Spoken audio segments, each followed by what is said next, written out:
አሜሪካን ሀገር ለብዙ አመት ቆይቼ ነው የመጣሁት።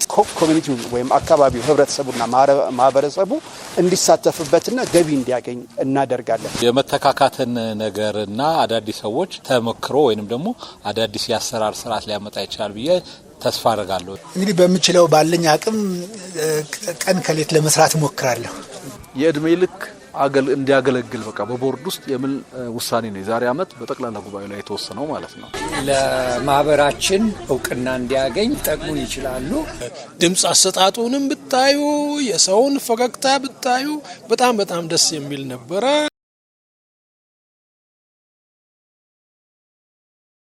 ሰላም ጤና ይስጥልኝ። ሰለሞን ግርማ ነኝ። ዛሬ የምገኘው እንጦጦ ነው። የኢትዮጵያ ቅርስ ባላደራ ማህበር ይዞታ ውስጥ ነው ያለሁት። የኢትዮጵያ ቅርስ ባላደራ ማህበር የተመሰረተው በ1984 ዓመተ ምህረት ነው። አሁን 24ኛ ዓመት ጠቅላላ ጉባኤውን በራሱ ስፍራ ላይ እያከበረ ነው ያለው ወይም ደግሞ ስብሰባውን እያካሄደ ነው ያለው። በርካታ ጉዳዮችን ነው እየሰራ ያለው። እንግዲህ በዳሰሳችን እሱን ዛሬ እንቃኛለን ማለት ነው። ፕሮፌሰር አየለች በቀለ የጠቅላላ ጉባኤ ሰብሳቢ፣ የተከበሩ አቶ ካሳይ ዋሚ የጠቅላላ ጉባኤ ምክትል ሰብሳቢ፣ የተከበሩ ዶክተር ጸደቀ አባተ የኢትዮጵያ ቅርስ ባላደራ ማህበር የስራ አመራር ቦርድ፣ የተከበሩ ዶክተር አሉላ ፓንክረስ የስራ አመራር ቦርድ ምክትል ሰብሳቢ፣ የተከበሩ የኢትዮጵያ ቅርስ ባለስልጣን ዋና ዳይሬክተር፣ የተከበሩ ረዳት ፕሮፌሰር አበባ አያሌው፣ እዚህ ሁላችሁ ያላችሁ የቦርድ አመራር አባላት እንዲሁም በገንዘብ በተለያየ አስተዋጽኦ ስታደርጉ የመጣችሁ የኢትዮጵያ ቅርስ ባላደራ ማህበር የድርጅት አባላት እንዲሁም ደግሞ የግለሰብ አባላት እዚህ የተሰበሰባችሁ ሰራተኞች በጠቅላላ እንኳን ደህና መጣችሁ፣ እንኳን አደረሳችሁ።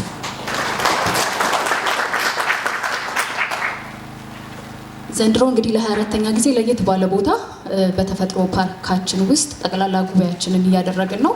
ከተፈጥሮ ጋር ከአፈሩ ጋር ከችግኞቻችን ጋር ቆይታ እናደርጋለን። አጠቃላይ ሪፖርቱን ስንሰማ በአይናችን እያየን እየዳሰስንም ጭምር ስለሆነ ለውጥ ያመጣል ብለን ተስፋ እናደርጋለን። ፕሮግራሙን አስተዋውቃችኋለሁ። ከዛ ወደ ፕሮግራማችን እንሄዳለን። ለዚህ ቀን ላደረሰን አምላክ መጀመሪያ ምስጋና አቀርባለሁ። የተከበሩ ፕሮፌሰር አበባው እና ሌሎችም የቦርድ አባሎች፣ የቦርድ ሰብሳቢዎች፣ ክቡራን እንግዶች፣ አባላት በዚህ የስራ መድረክ ላይ በችግኝ ጣቢያው አገልግሎት የምትሰጡ ጠንካራ ቤተሰቦቻችን፣ ሁላችሁም በዚህ ፕሮግራም ላይ የምትሳተፉ እንኳን ደህና መጣችሁ። ፕሮግራማችን የተሳካና ያማረ ሆኖ በታቀደለት ሰዓትና ጊዜ እንዲጠናቀቅ ምኞቴ ነው። የመጀመሪያ ፕሮግራሙን ለመክፈት የተከበሩ ፕሮፌሰር አበባው እዚህ እንዲገኙ መድረኩን ለሳቸው ሰጣለሁ። አመሰግናለሁ። በመጀመሪያ እንኳን ለጠቅላላ ጉባኤያችሁ በሰላም አደረሳችሁ አደረሰን። እኔ ዩኒቨርሲቲ ሂስትሪ ዲፓርትመንት ቅርና አስተምር ስባል አድቫይዘሪ ፕሮፌሰር ታደሰ ታምራት ነበሩ እና ቸርማን ዲፓርትመንቱ ፕሮፌሰር መርድ ነበሩ። የምትቀረው አንድና አንድ ቃል ከገባህ ነው አሉ። ምንድነው ስላቸው ኢንቫይሮንመንታል ሂስትሪ ካጠናህ ነው። ስለዚህ ትልቅ እድል ነው፣ እሺ አጠናለሁ ብዬ ቀረው። ከዛ በአንዷን አመት ያለ ትምህርት እንደዚሁ መለማመጃ ስለነበረች ሳየው እንኳን ላጠናው ገና ከአንደኛ ክፍል ብጀምርም ምችለው አይደለም። ዛፉን ምኑን ይሄ አፈር ብራን ሁሉ እንዳለ የሚጠይቅ ነገር ነው።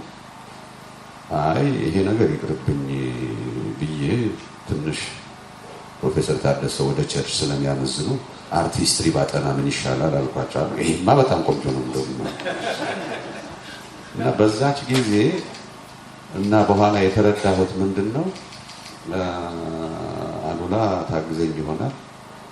ሁልጊዜም የውጭ ሀገር ተጓዦች ሀገራችን መጥተው የጻፏቸውን መጽሐፍ ስናነብ ስለ ኢንቫይሮንመንት እንዴት አይነት ዲስክሪፕሽን እንደሚሰጡ አሁን የጄምስ ብሩስ የግሽ አባይ ሰከላን ዲስክራይብ የሚያደርግበትና አሁን ያለበት ብናየው ምንም ነገር የለም፣ አይገናኝም።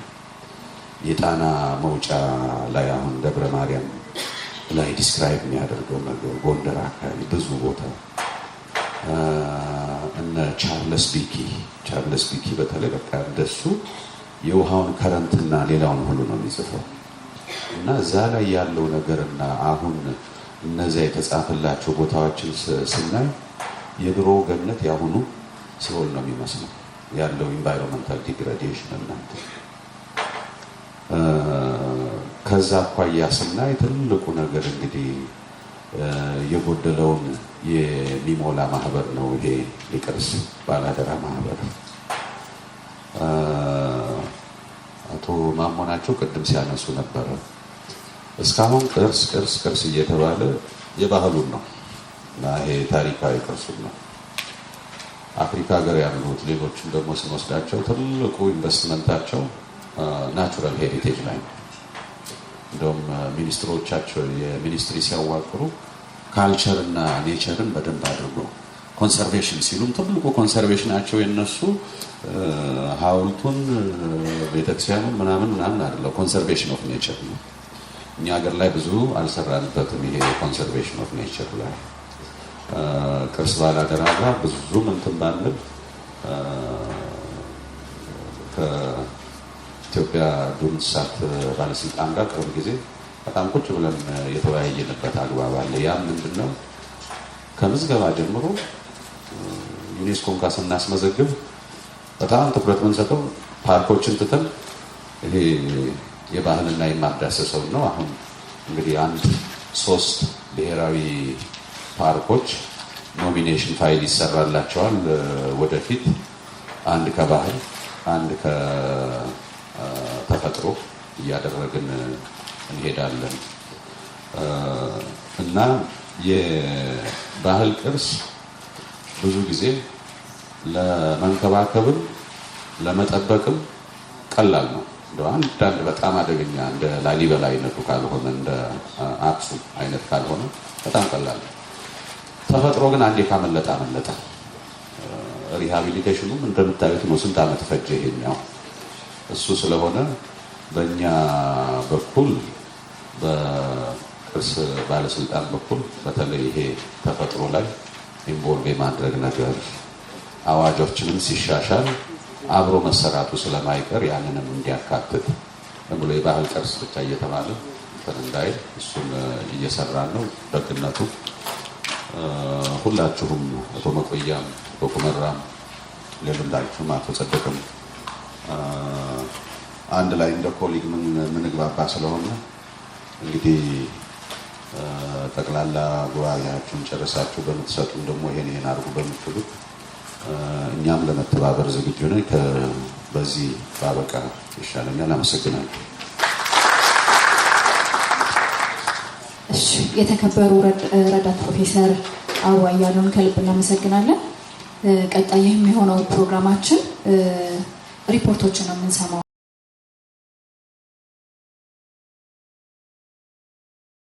ዛሬ እንግዲህ እያካሄድን ያለነው የኢትዮጵያ ቅርስ ባላደራ በየአመቱ አመታዊ ጉባኤ ያካሂዳል።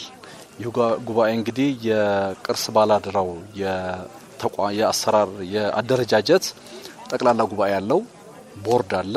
ከቦርድ ቀጥሎ ደግሞ ስራ አስኪያጅ፣ ከዛ በታይ ደግሞ የማኔጅመንት አባላትና ሰራተኞች አሉት እና ማኔጅመንቱ የየዕለት ስራውን እየሰራ ይቆያል። ቦርዱ ደግሞ በየ4 ወሩ እየተገናኘ ያን ስራ ይገመግማል፣ ሀሳብ ይሰጣል፣ አስተያየት ይሰጣል፣ ግብአት ይሰጣል። ሌሎች ስትራቴጂያዊ ጉዳዮች ላይም ድጋፍ ያደርጋል።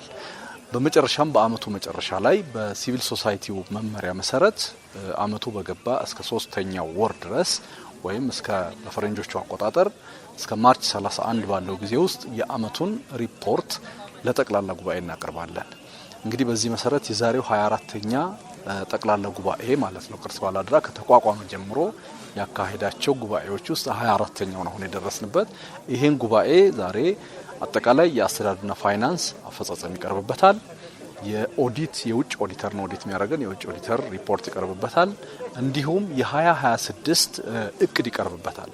የመጀመሪያዎቹ 3 ወራቶች ያው የቅርስ ዝግጅት ጊዜ ተብሎ ነው የምታሰቡትና አንዳንድ ስራዎች እየሰሩ በዋናነት ግን የተሰራውን ስራ ሪፖርት ማቅረብና እንዲሁም የቀጣዩን አመት እቅድ ማዘጋጀት ነው።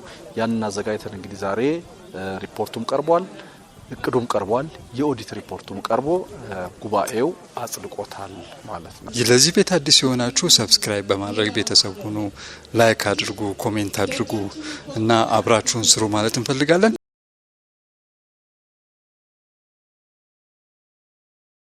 የኢትዮጵያ ቅርስ ባለአደራ ማህበር ፕሬዚዳንት ነኝ። 3 አመት ጨርሻለሁ። እንግዲህ ይሄውና ዛሬ ደግሞ ትንሽ ለየት ያለ አካሄድ እንሂድ ብለን ሰው ምን እየተሰራ እንደሆነ እንዲያቅ፣ ምክንያቱም ሁሉ ጊዜ በየአመቱ ቢሮ አዳራሽ እንትን ነበርና ለየት ያለ ነገር አድርገን እንሂድ ተባብለን ይሄውና ዛሬ ያየኸው ነው። በጣም ቆንጆ አካሄድ ነው የሆነው።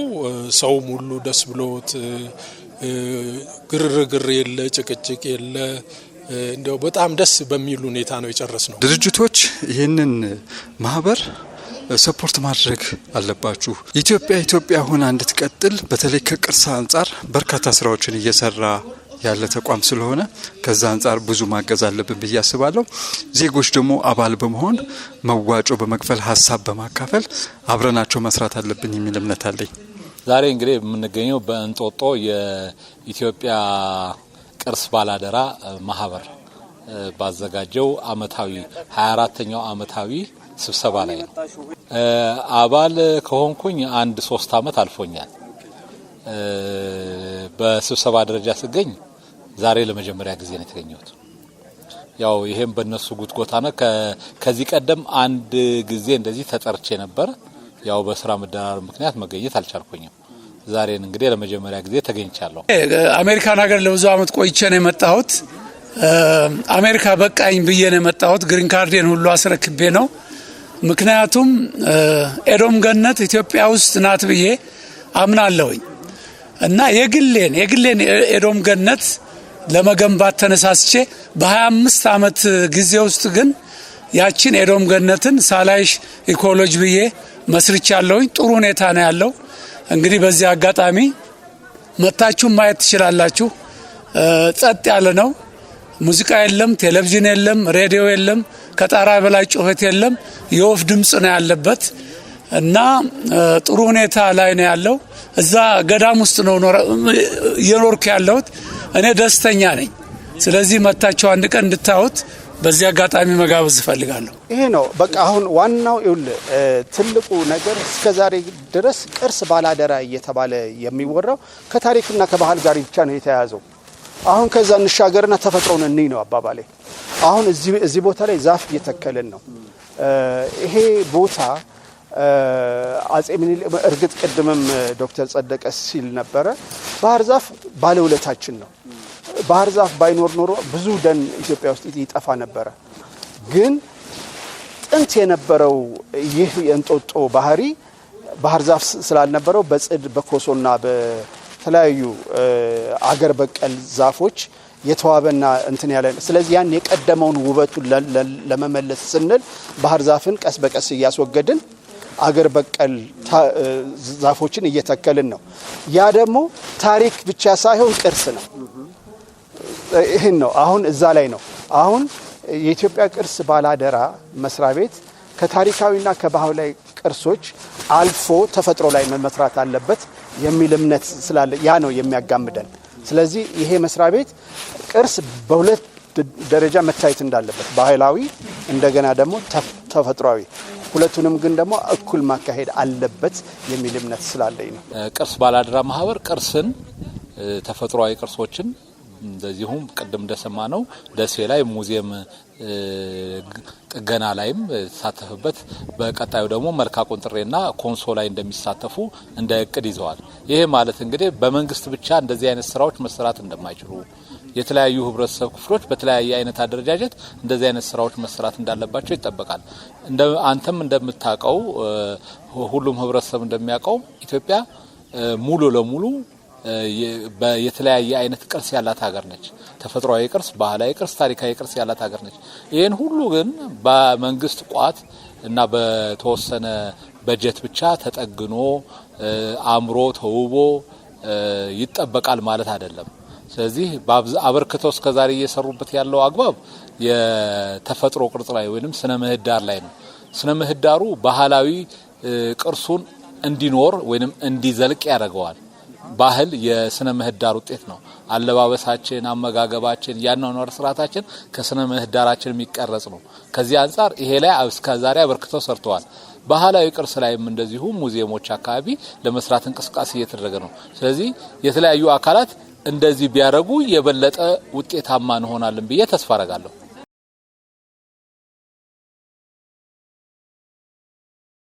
ሀገር በቀል ዛፎችን በተመለከተ ይሄ በጣም የተራቆተ አካባቢ ከዛ በፊት ባህር ዛፍ የነበረበት እንደዚህ አሁን ግን በምታዩት ጊዜ ያለፈው 30 አመት የተሰራ ማለት ነው።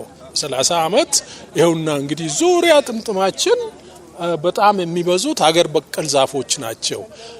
አንደኛ እነሱን ያልተዳረሱ ቦታዎች ስላሉ እዚህ ችግኝ እያፈላን ሀገር በቀል ዛፎች እዚህ እንግዲህ ታያላችሁ። ኮሶ ችግኝ አለ፣ ኮርች ችግኝ አለ፣ ብርብራ ችግኝ አለ፣ ሌሎች አሁን የተዘሩ እንትናሉ እና ይሄንን እንቀጥልበታለን። ከኛም አልፈን እንግዲህ በሽያጭም በስጦታም በማስተማርም የምንሰማራበት ነገር ስለሆነ ይሄንን አስፍቶ መሄድ ትምህርት ቤት ተማሪዎችን ወጣቶችን አሳትፈን የምንሄድበት መንገድ ነው የሚፈልገው ማለት ነው። ከዚህ እንግዲህ ከተፈጥሮን ከመንከባከብ አልፎ የቅርሶች አሉ ማለትም ህንጻዎች፣ ሙዚየሞች፣ ታሪካዊ ቦታዎች ሁሉ አሉ። እነሱን ሁሉ እንደየ አቅማችን እንደየ ቅድመ ተከተላችን ለማዳረስ እየሞከርን ነው ማለት ነው። ኦኬ፣ ይሄ እንግዲህ ዋናው ምንድነው? ይሄ ቦታ ድሮ ጀምሮ ተረክበን የምንሰራበት ቦታ ነው። ግን አሁን ለምሳሌ አሁን ለምሳሌ ቢሮ የምንለው ከተማ ውስጥም ቢሆን ዋናው የልብ ትርታችን ያለው እዚህ ነው። ምክንያቱም ስራው እዚህ ነው። ሌላ ጊዜም አሁን ለምሳሌ እንደዚህ የስብሰባ አዳራሾች በምንጠቀምበት ወቅት የቅርስ መስሪያ ቤት አለ። ቅድም እነሱ ነበሩ የሚሰጡን ክፍያ ምናምን አንጠየቅም። ኦፍኮርስ ግን ክፍያዎችን የምንከፍልበት ሁኔታ አለ። ወደፊት ደግሞ ይሄ በጣም ትንሹን ነገር ይመስለኛል።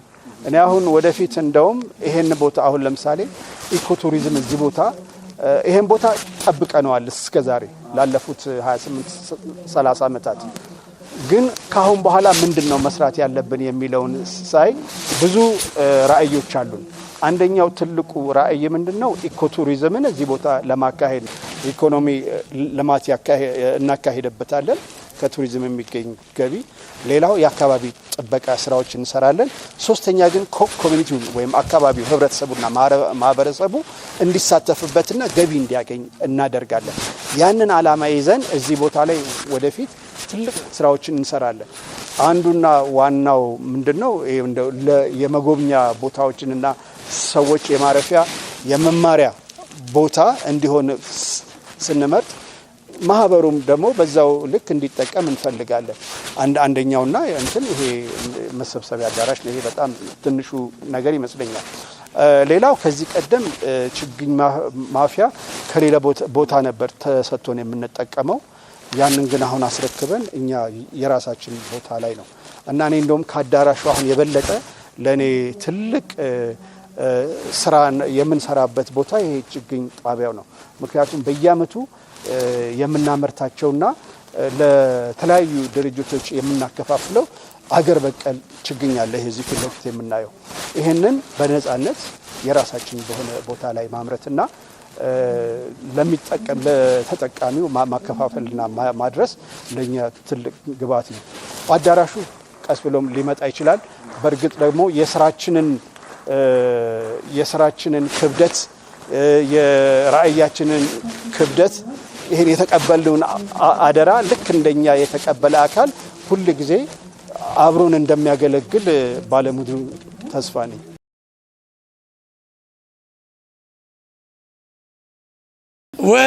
ጥሩ ነው እንግዲህ በዚህ ምርጫ ላይ አባል ነኝ ኃላፊነትን ይወጣል ብለው መርጠውኛል። ውስጤ ደግሞ የተፈጥሮ ነገር ውስጤ ስላለ በተለይ በኢንቫይሮንመንት ዙሪያ ላይ ጥሩ ስራ እንሰራለን ብዬ ገምታለሁኝ። እንግዲህ ላደረጉልኝም ላከበሩኝም ሰዎች ለመረጠኝም ሰዎች እግዚአብሔር ይስጥልኝ።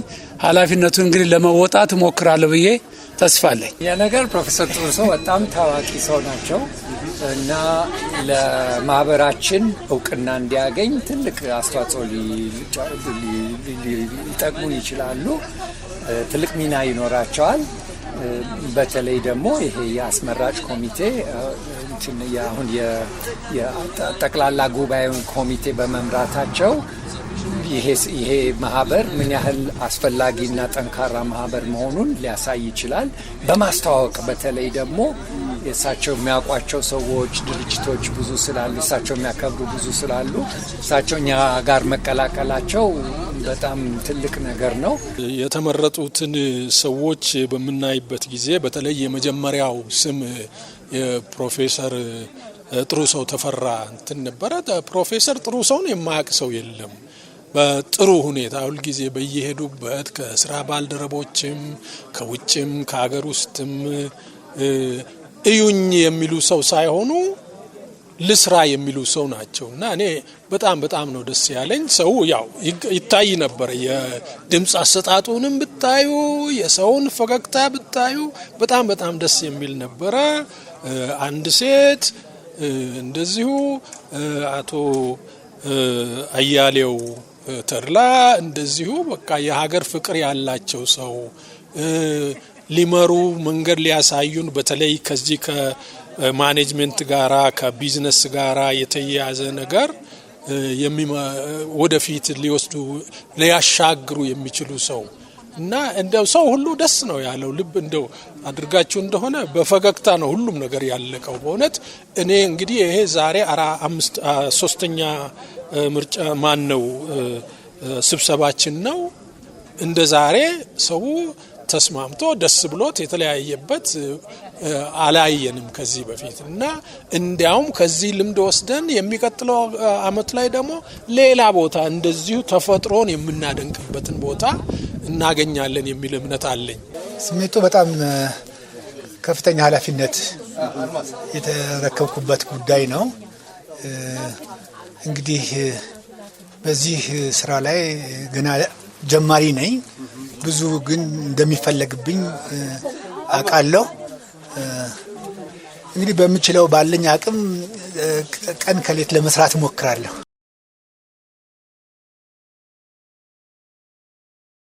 ይሄንን እኔም እኮ ብያለሁ። ምንድነው በሁለት ዘላቂነት ባለው ሁኔታ ያልኩት አንድም በገንዘብ በማሰባሰብ ስራ ማስኬጃ እንደዚህ በተመለከተ በውጪ ድርጅቶች ከመመካት ሀገር ውስጥ ባሉት መመካቱ ለዘላቂነት ይበጃል የሚለው ለዚህ ነበር። አንዱ እሱ ነው። ሌላው ደግሞ ወጣቱ ትውልድ ነገ ተረካቢ ስለሆነ እንዴት ነው ያንን ወጣቱን ትውልድ ወደዚህ የምናመጣው የሚል ነገር ነው። የዚህ የዌብሳይት እንትን መመስረቱ ትልቅ ለውጥ ያመጣል ብለን ነው። ምክንያቱም ወጣቶች ብዙ እንትን ከማንበብ ምን ከማለት እንደው አንዴ እንደው ብቅ አድርገው አይተው እዚህ እመጣለሁ እዚህ እናደርጋለን የሚል ነገር ይፈልጋሉ። ከሱ ባሻገር እንደ ትልቅ ስራ ለኛ ለቦርዱ አሁን እና ለስራ አስኪያጁ የተሰጠን የቤት ስራ ምንድነው? እንዴት አድርጋችሁ እነኝን ወጣቶች እዚህ ታመጣላችሁ የሚል ነገር ስለሆነ ትልቅ ስራ የሚፈልግ ነገር ነው። ከባድ ነገር አይደለም። ለነሱ በሚመች ሁኔታ ነው። ዲጂታይዝ እያደረግንም ነው። ዌብሳይቱ አለ ምኑ አለና ከኛ አቅም ውጪ የሆነ ነገር አይደለም። ህፃናት ላይ ነው መስራት ያለብን። ምክንያቱም መሰረቱ ካልተስተካከለ ውጤቱ በኋላ ልክ አይመጣምና ይሄንን ነበር ዋናው መልእክታቸው አይደለም። ልክ ነው ፕሮፌሰር። እዚሁ ላይ ነው እንግዲህ እኛ በትምህርቱ ዘርፍ ከፍተኛ ለውጥ የሚመጣበት በተለይ በዚህ ኢትዮጵያን ሄሪቴጅ ሶሳይቲ ብዙ ነገር መስራት የሚችለው ለተተኪው ትውልድ ላይ ብዙ ነገር መስራት ይቻላል። ልጆች ሀገራቸውን እንዲያውቁ፣ ተፈጥሮን እንዲያውቁ፣ ባህል እንዲያውቁ ማድረግ የምንችለው ከልጆች ነው፣ ከታች ነው መጀመሪያ ያለው እና አሁን ብዙ ክፍተት አለ በትምህርት ስርዓቱ። ይሄ የለም እና ይሄን ነገር መልሰን ወደ ትምህርት ስርዓቱ ማምጣት የሚችል ማህበር ይመስለኛል። እንደ ኢትዮጵያ ቅርስ ባለ አደራ ለቅርስና ለተፈጥሮ መቆርቆር ነው። ያ ነው መስፈርቱ። ያን መስፈርት አምኖ የመጣ ሰው አመታዊ ክፍያውም በስብሰባ መገኘቱም ሌላው ሙያዊ ድጋፍ ማድረጉም አይከብደው። ስለዚህ እኛ መጀመሪያ የምንለው ምንድነው የቅርስ ባለ አደራ አባል ለመሆን የመጀመሪያው ለቅርሶቻችን መቆርቆር ለየተጎዱ ላሉ በተለይ ሀገር በቀል እጽዋት ላይ ነው እኛ እየሰራን ያለነውና ሀገር በቀል እጽዋቶች እንዲጠብቁ የማድረግ የተራቆቱ ተራራማ ቦታዎች እንዲለሙ የማድረግ ስራ ላይ ተቆርቋሪነት ይጠይቃል። ያ ተቆርቋሪነት ካለ እነዚህ ይሄ እንግዲህ ዙሪያው የምናየው አሁን የምናየው ይሄ የተሰራው እርከን የተተከለው ዛፍ ላለፉት 33 ዓመታት የተሰራው ስራ በሙሉ በአባላት ድጋፍ ነው። ይሄን ያደረጉ እነማን ናቸው? ይሄንን ቁርጠኝነትና ስራውን አምነውበት የመጡ አባላት ናቸው። ምክንያቱም እዚህ አሁን በዛሬው ስብሰባ ላይ ከተማሪነታቸው ጀምሮ አባል ሆኖ ዛሬ ደግሞ ብዙ ነገር እየሰሩ ያሉ ሰዎች አሉ። የኛን የቦርድ ምክትል ቦርድ ሰብሳቢ ብናይ ዶክተር አሉላ ፓንክረስ ከወጣትነቱ ጀምሮ እንግዲህ መስራች ነበር። ከመሰረተም በኋላ እንግዲህ አልተላቀቀም ከዚህ ተቋም ላይ በውጭ ነው ሲያግዝ፣ እዚህም ሆኖ ሲያግዝ ዶነር በማምጣት አልፎም ቅርስ ባለ አደራን ወክሎ ደግሞ ከውጭ ሀገር የሚመለሱ ቅርሶችን እንዲመለሱ በማድረግ ሁሉ እየሰራ ነው ያለው። እንዲሁም ምንድነው መመሪያው ከፈቀደ የእድሜ ልክ እንዲያገለግል በቃ በቦርድ ውስጥ የምን ውሳኔ ነው የዛሬ አመት በጠቅላላ ጉባኤ ላይ የተወሰነው ማለት ነው። ይሄ እንግዲህ እሱ አሰራሩ ይፈቅዳል አይፈቅድም ሌላ ጉዳይ ሆኖ በዚህ ልክ ይሄን ያመጣው ምንድነው የሰዎች ተቆርቋሪነት ነው። ለቅርሶች ለተፈጥሮ እንዲሁ ብናያቸው በክረምት ላይ መጥቶ ዛፍ ችግኝ ተክሎ የሚሄዱ አባላት አሉ። እነዚህን ነው። ስለዚህ መስፈርቱ አሁንም እኛ የምንለው ይሄን እንድጠበቅ መቆርቆር ነው። ከዛ በኋላ ያለው ይሄ አመታዊ ክፍያ ያ ብዙ አይደለም እኮ አንድ ሰው 300 ብር ነው የሚከፍለው። ዛሬ 300 ብር ምንድነው ስንል ያው ሲሰበሰብ ይጠቅማል። ነገር ግን ለኛ መጠቅመን ያ ሰው መጥቶ በእውቀቱ ቢያግዘን ሐሳብ ቢሰጠን ብጠይቀን ቢያበረታታን ስለሆነ የመጀመሪያው መስፈርት ተቆርቋሪነት ነው።